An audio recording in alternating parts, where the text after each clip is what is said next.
இந்த பெலாக்காவை நம்ம சுடு தண்ணியில் வேக போட்டுக்கலாம். இப்போ கொஞ்சமாக மஞ்சத்தூள் ஆட் பண்ணிக்கலாம். அடுத்தது தேவையான அளவுக்கு உப்பு ஆட் பண்ணிக்கலாம். ஒரு 5 நிமிஷம் இதை வேகட்டும்.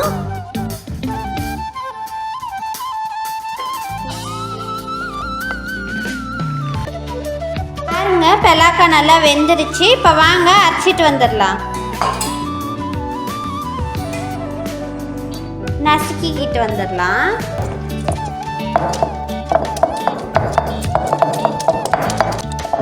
கொஞ்சம் கொரகொரப்பாக அரைச்சிக்கோங்க, நைஸாக அரைச்சிடாதீங்க. எண்ணெய் ஆட் பண்ணிக்கோங்க.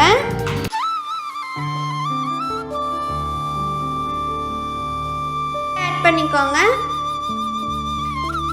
அடுத்தது காஞ்ச மிளகாய் ஆட் பண்ணிக்கோங்க.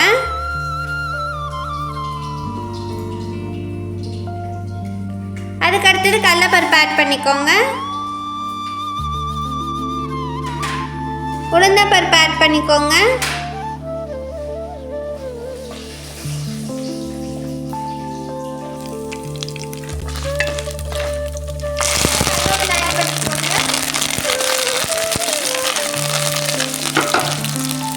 அடுத்தது வெங்காயம் ஆட் பண்ணிக்கோங்க.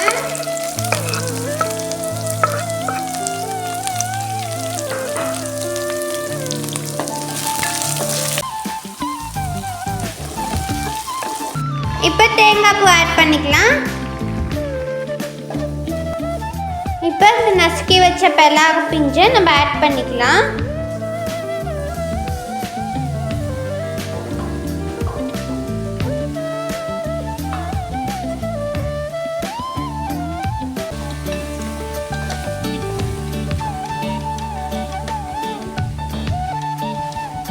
பாருங்க, பெலாக்கால இருந்த தண்ணியெல்லாம் நல்லாவே சுண்டிடுச்சு.